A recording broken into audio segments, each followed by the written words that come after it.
Recibo a Elena García con mucha curiosidad. Es psicóloga clínica y estuvo muy implicada en una estrategia interdisciplinaria y de carácter grupal para el tratamiento integral de la obesidad que se llevó a cabo en el Hospital La Paz de Madrid. El papel de los psicólogos en la intervención de la obesidad ha sido tradicionalmente el tratamiento de las alteraciones psicológicas comórbidas con las que suele cursar. Sin embargo, son cada vez más frecuentes las estrategias de intervención para su tratamiento. Bueno, Elena, pues bienvenida a la ventana del médico interactivo y nada, estoy encantada de recibirte porque creo que la verdad es que tenía muchas ganas de hablar contigo porque creo que vas a aportar una visión distinta a la de otros profesionales a los que también hemos invitado con el tema de la obesidad. Bueno, gracias a vosotros por contemplar la perspectiva de un psicólogo y dar espacio, porque yo creo que es bien importante, ¿no?, hablar de todas estas cuestiones que a veces están un poco más invisibles. Yo quería empezar preguntándote por el hecho de que la obesidad no está reconocida como patología, como enfermedad en España. ¿Qué implicaciones tiene esto para el ámbito de la psicología? Bueno, yo creo que en general tiene unas implicaciones importantes. Lo principal es saber que la obesidad es una enfermedad, está tipificada como una enfermedad por la OMS y lo que ocurre es que tiene un tratamiento confuso, cuando muchas veces desde el sistema es inasumible, ¿verdad? Si tuviéramos que dar tratamiento farmacológico a todos estos pacientes, yo creo que es uno de los hándicaps que hay para ese reconocimiento, ¿no?, como más formal, pero los profesionales, desde luego, tenemos plena conciencia de que esto es una enfermedad y tiene que ser tratada como una enfermedad crónica, que es lo que es, además, que va a acompañar al paciente durante probablemente toda su vida. Crónica y recidivante. Y entonces tú tienes ahí que hacer un esfuerzo de adaptación, ¿sabes? Porque toda enfermedad crónica cursa con reacciones emocionales intensas. La persona tiene que adaptarse a esa condición y ahí está mucho el papel del psicólogo también, a facilitar ese proceso de adaptación. Y en ese equilibrio o desequilibrio que supone la obesidad, de aspectos físicos, genéticos, aspectos de ambiente y aspectos psicológicos, ¿tienen un peso igual todos o los psicológicos son mayores? Pues los psicológicos tienen un peso muy importante. Esto ya cada vez lo estamos viendo más, tenemos evidencia que nos habla de esto, no es solamente por olfato clínico, y lo que tenemos claro es que a veces los factores psicológicos pueden actuar como predisponentes o pueden actuar como consecuentes, entonces es una relación bidireccional, ¿verdad? Podemos tener personas que tengan dificultades en la regulación emocional y que utilicen, por ejemplo, una ingesta compulsiva para regular las emociones. Esto es tremendamente habitual. Podemos encontrarnos personas que debido a un problema y a un problema de peso, pues esto les tenga una afectación directa en su autoestima, en sus habilidades sociales. Es decir, que la relación siempre es bidireccional y lo que es fundamental es que tenemos que encajarlo en un modelo biopsicosocial. O sea, hay una afectación a la salud biológica, hay una afectación a la dimensión psicológica de la persona, emocional, y a la dimensión social. Cualquier tratamiento que no contemple estas variables es absolutamente ineficaz en estos pacientes. O sea que vuestro papel es importante en los aspectos que ocasionan la obesidad, pero también en la otra parte, ¿no? Por ejemplo, en los aspectos motivacionales a la hora de llevar un tratamiento o de mantener un peso saludable cuando sabemos que es una enfermedad crónica. Es que esto es muy importante lo que acabas de decir. O sea, hay varios ejes de trabajo, ¿no?, en un psicólogo que está integrado en un equipo, ¿no?, de una unidad de obesidad, por ejemplo. Y uno de ellos es todo el trabajo de la motivación. La motivación es un concepto complejo que no sabemos muy bien definirlo, por eso hay tantos gurús de la motivación, ¿verdad? Pero la motivación es algo que tú despiertas en el otro. Entonces, desde la psicología de la salud tenemos unas herramientas muy potentes para hacer lo que llamamos el diagnóstico motivacional. Nadie prescribiría un fármaco si no hay un diagnóstico previo, ¿verdad? No. Entonces, lo mismo con los cambios de hábitos, con los cambios en el estilo de vida. Hay que facilitarlos, no hay que prescribirlos, y para eso necesitamos saber en qué punto del proceso está el paciente y, sobre todo, despertar esa motivación en momentos en los que la experiencia nos dice que flaquea, como es lógico, como por ejemplo en el mantenimiento, porque es que salirse del plan es parte del plan también, en un contexto de cambio. Y has hablado también de los problemas que vienen derivados psicológicos de la obesidad, ¿no? ¿Cómo se manejan esas comorbilidades desde vuestras unidades? Bueno, pues lo que tenemos que entender también a nivel un poquito más conceptual es que un paciente con obesidad, con una enfermedad crónica, no es un paciente psicopatológico, no es un paciente de salud mental, ¿vale?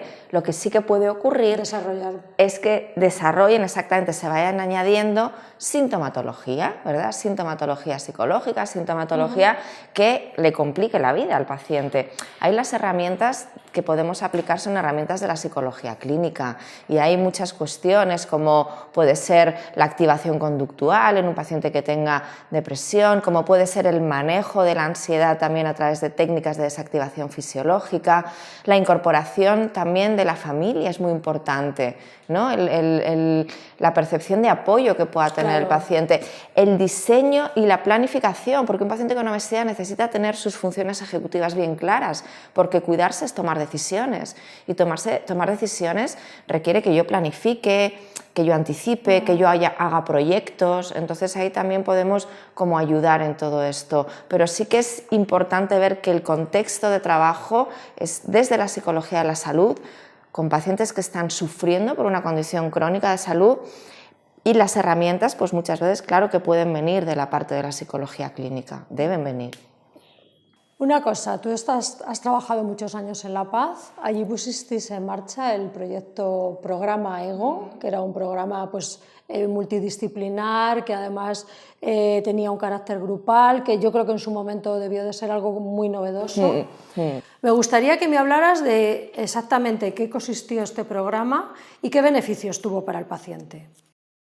Pues me gusta que me lo preguntes porque lo hicimos con mucho cariño y es un programa que no le pusimos un título muy apropiado, pero bueno es llamativo. Sí, es estrategia grupal de obesidad, no fuimos mucho más allá, pero fue un programa que es verdad que ahora ha quedado un poco modificado, ¿no? Porque los profesionales que estábamos interviniendo más intensivamente en él, pues dejamos de estar, ¿no? en la unidad por diferentes motivos, ¿no? Y por diferentes evoluciones profesionales. Pero lo que es muy bonito de este programa, lo primero es que es un programa grupal, donde el papel del paciente es tremendamente importante y los grupos son muy importantes en el abordaje de las enfermedades crónicas, ¿no? El soporte de un paciente a otro paciente, que el control es posible, ¿verdad? Y hay mucho talento entre los pacientes. Entonces, el formato grupal yo creo que si uno puede hacer grupos en su lugar de trabajo, a por ello. Es difícil, pero merece la pena. Y lo segundo que tiene este programa es que es un programa interdisciplinar, es un programa de entrenamiento intensivo.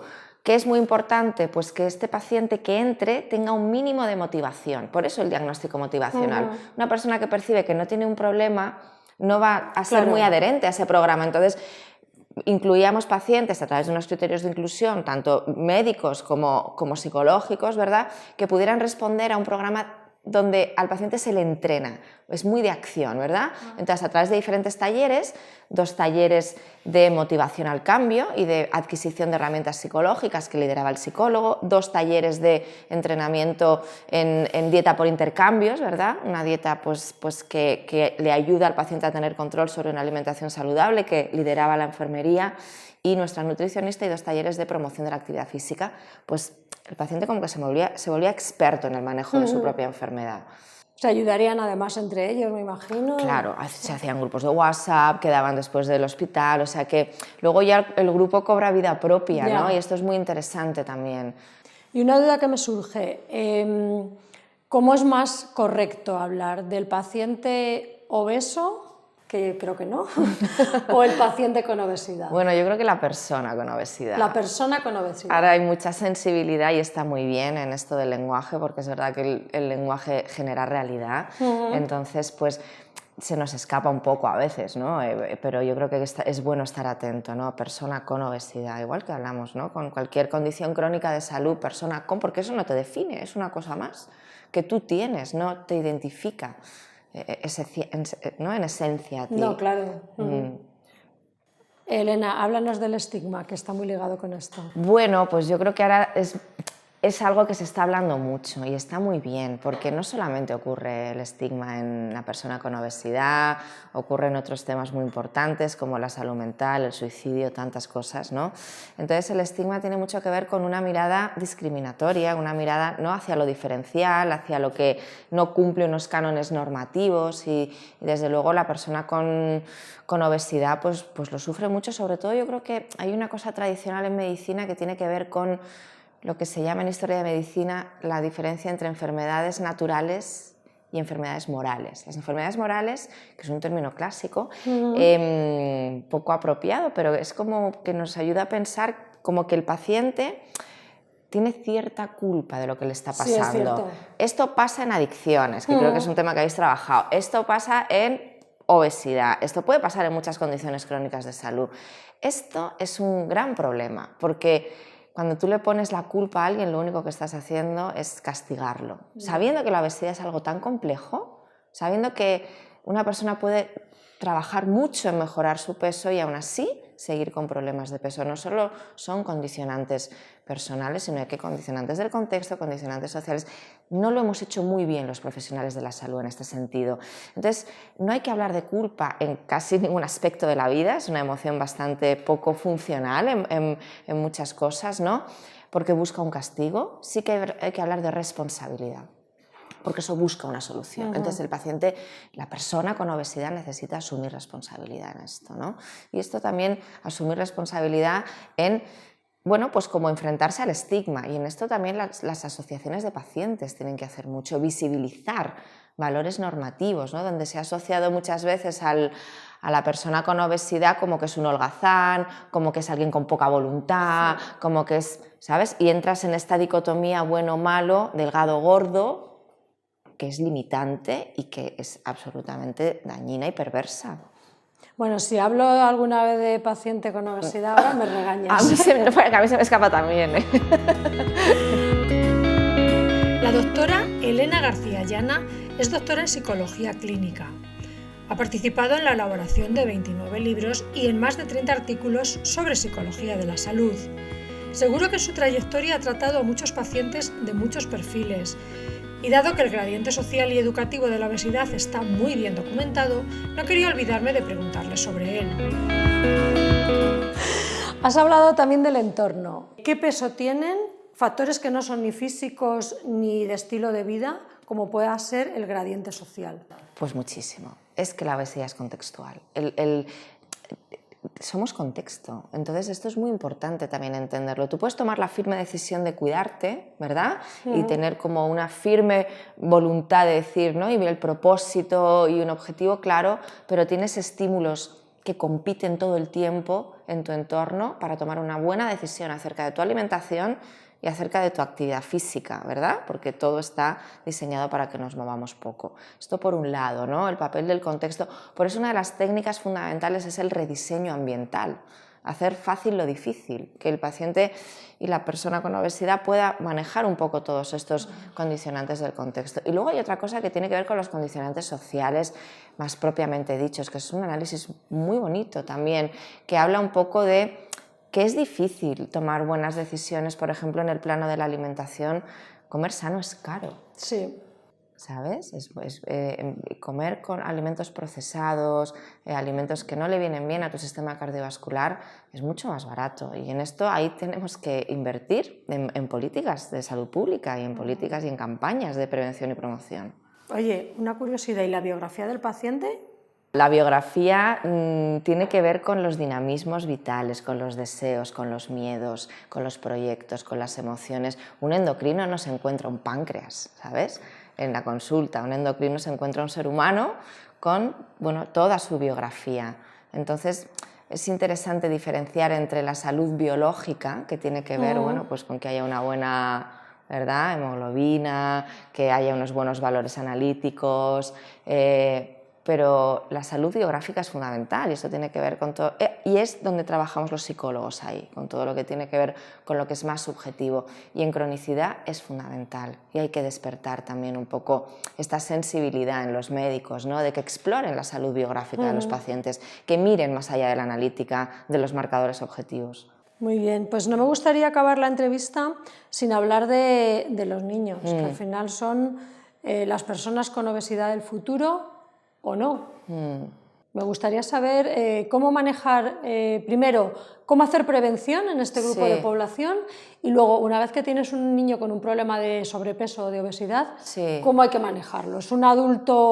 ¿Es un adulto pequeñito que le sobran unos kilos o cómo hay que manejar a estos niños? Pues exactamente no es un adulto pequeñito que le sobren muchos kilos, que a veces es cómo se maneja, ¿no? Y empezamos a utilizar planes de alimentación. No es mi área de expertise, los niños, simplemente decirte que yo creo que lo que hay es muy importante es trabajar en planes de cambio familiares, ¿vale? Muy importante trabajar con un enfoque familiar. Es también muy importante no abordarlo como un adulto pequeño, como tú muy bien has dicho, y empezar a hacer una escalada de alimentación, de planes, de dietas, de todas estas cosas que al final son absolutamente iatrogénicas. Y luego algo que es muy importante que tiene que ver con la promoción de estilos de vida saludables. Cuidarse es una cuestión de educación, es una cuestión de valores. ¿Dónde se enseñan los valores? En la familia y en la escuela. Entonces es muy importante que esto yo creo que se hacen grandes esfuerzos a nivel de prevención primaria y prevención secundaria, ¿no? Yo creo que en la infancia hay que ir a esas dos grandes áreas. Bueno, Elena, muchísimas gracias. Como te decía al principio de la entrevista, ha sido tremendamente interesante hablar contigo. La verdad es que nos has dado perspectivas que hasta ahora no teníamos. Nosotros, que además vamos dirigidos a profesionales sanitarios, creo que va a ser muy útil para ellos. Bueno, me alegro. Pues muchísimas gracias por venir a nuestra casa, al Médico Interactivo, y nada, hasta pronto. A vosotros, gracias. Con todo lo aprendido, creo que mi próxima ventana la abriré a Susana Monereo, que es todo un referente en obesidad, no solo en España, sino también a nivel mundial. Venga, voy a buscarla.